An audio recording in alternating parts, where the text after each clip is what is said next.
Hello, this is Dee, and welcome to Seti's Opinion. Hi, Cedric. How are you? Hey, what's up? Okay, guys, we have a heavy topic today: red flags of a monster. Cedric, there's several aspects of this that we can explore. Let's start with physical aspects, What do you mean?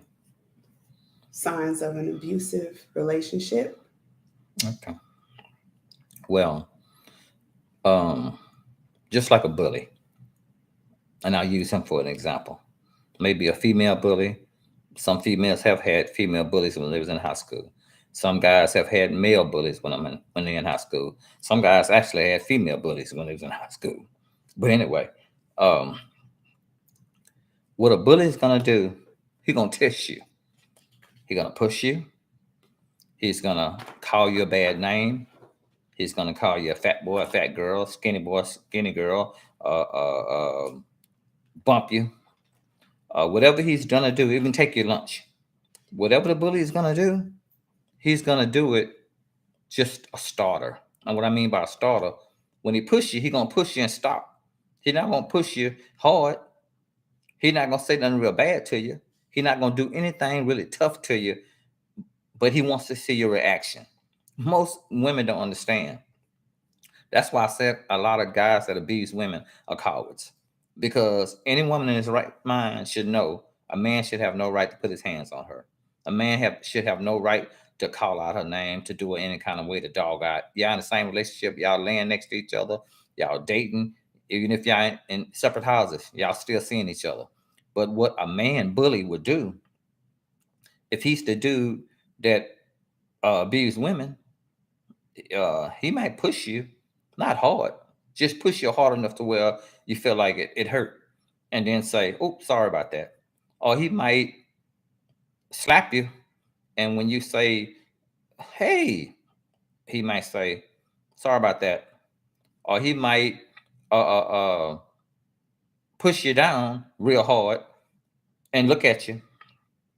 My point is, whatever the guy's gonna do to you, he's gonna do it the first time he do it.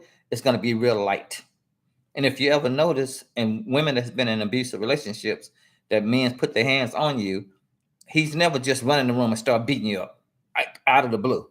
He gonna do something like push you, shove you, some way of putting his hands on you, but real lightly. But one thing about a coward, when he do it real lightly, he gonna stand back and wait for a reaction because he's a coward. Cowards wait for a reaction.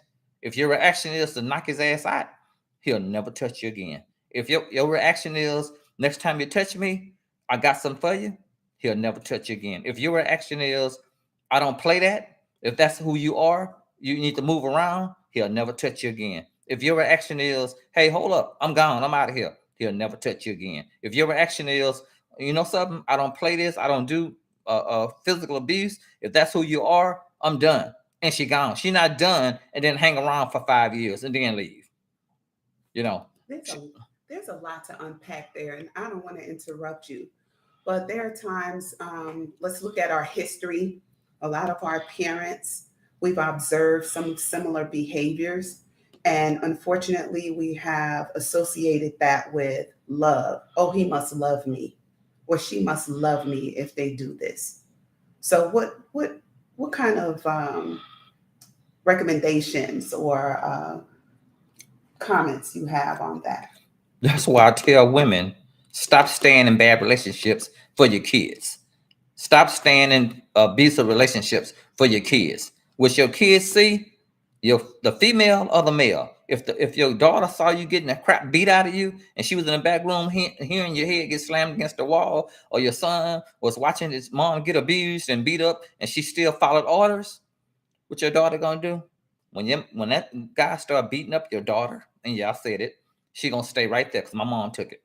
When that man start beating his wife, he beating her because his daddy beat his mom. But this is what I got a problem with.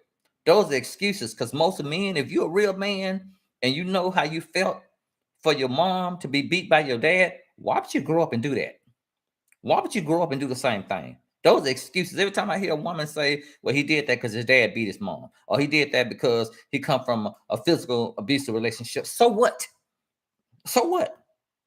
That doesn't mean you grow up and do the same thing. That means that I know as a child how I felt to see my dad put his hands on my mom. I'm definitely not doing that. Same thing about the woman.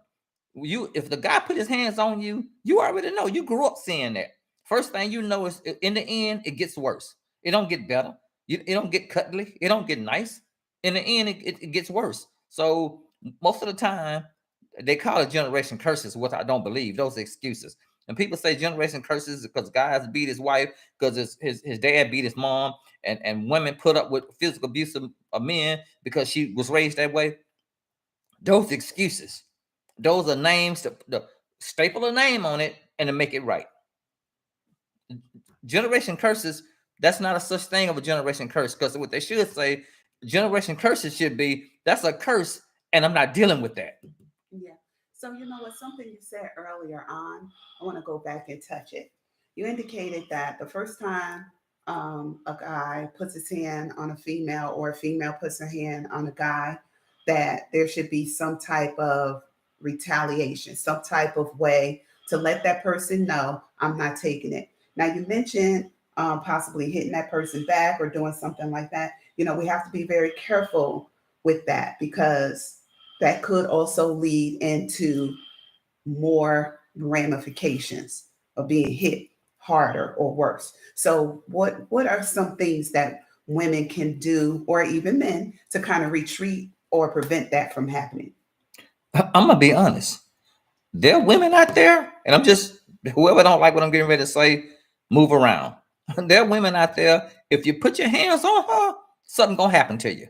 Not saying he gonna be in the hospital or he gonna get something done to him really bad. But if you put your hands on her, she gonna put her hands on you, pack her bags, and she out of there. So when I say a physical, I don't mean just start fighting.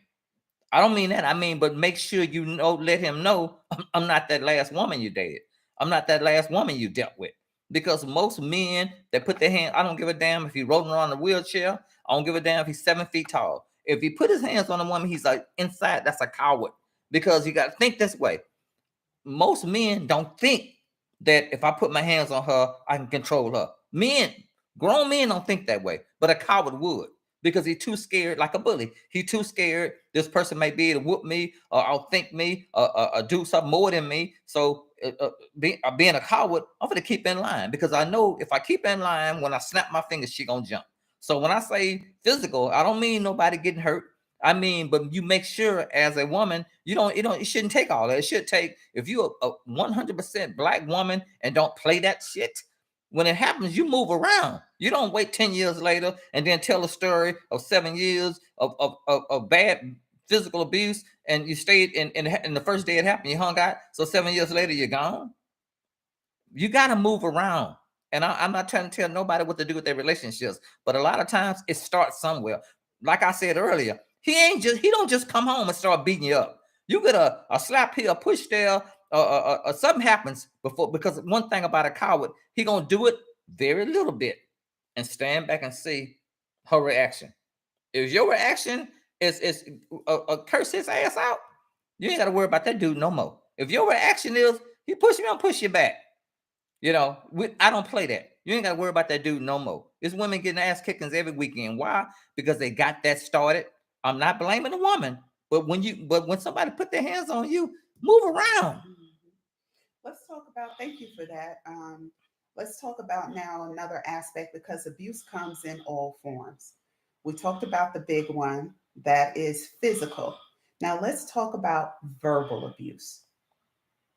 Well, it's almost the same, but not the same.